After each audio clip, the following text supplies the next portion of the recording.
A neighbor of mine told me that she saw a video of me online talking to my palm tree. So today I'm going to talk to my palm tree again.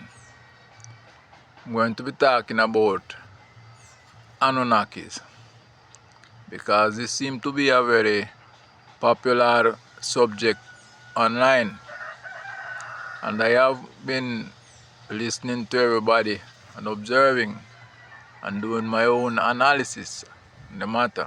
I haven't done any study of these books that they say exist online. Don't have the time. Yesterday, or was it this morning? I think it was this morning. I was watching a video on the Y Files series.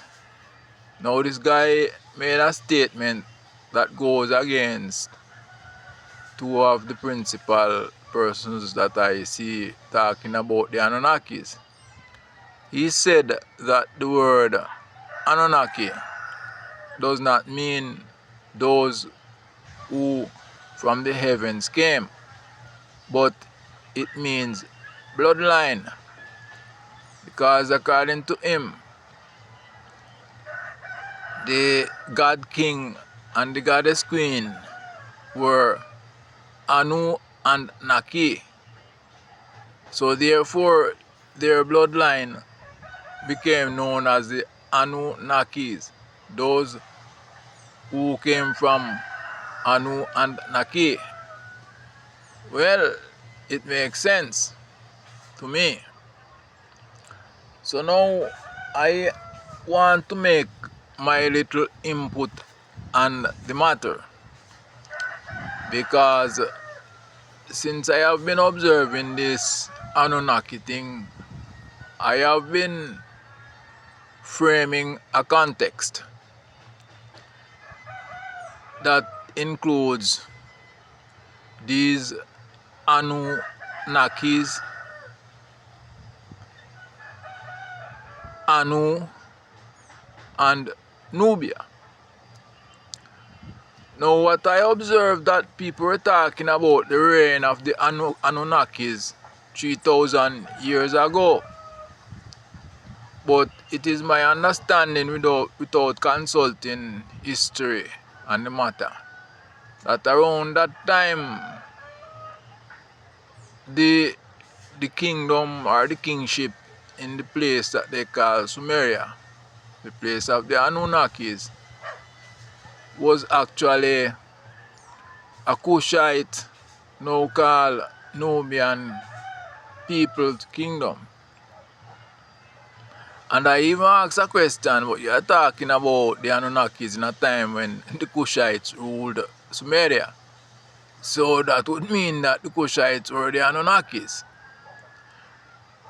Now I have been also looking on the Anubis connection to Anu and the Anunnakis, because the words are clear. Anubis, Annunakis, Anu. Like everything starts with the Anu. The Anu, the Anunnakis, Anubis. And now we're talking about a place where the Nubians ruled. So is it not clear to me that the Anunnakis were actually the Nubians and the Nubians were the Anunnakis? Now if what this man is saying on his Y files, which seem to make sense to me, that descendants of Anu and Naki were the Anunnakis, and that it is referring to a bloodline. So in that context, the link between the Nubians, Anubis, the lord of the Nubians, Anu, the god lord of the Anubis, and now this man is stating that the Anunnakis actually are the bloodline of Anu. So in that context, I am seeing the Nubians as being the bloodline of Anu, and they are the Annunakis. Now, if that is the case, and if mankind was created by the Annunakis, then it would stand to reason that the Nubians bloodline would actually be the sacred bloodline of Homo sapien mankind. And since the Homo sapiens are the most developed or superior beings on the earth, it would seem to me then that in this context of Anu, Annunakis, Nubians, which would mean the same Annunakis, because Nubians are those from Anu, are the people of Anu, and in this case would be the bloodline of Anu. So it seems that it stands to reason to me that the Nubian kingship over the earth is unquestionable.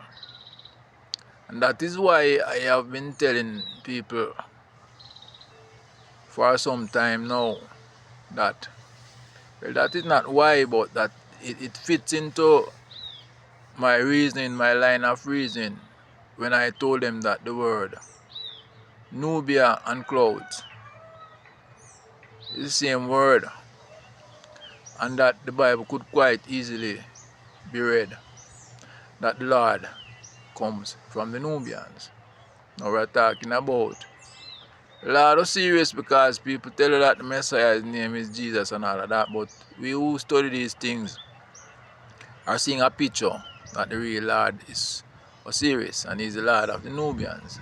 So since the Bible is obviously a copy,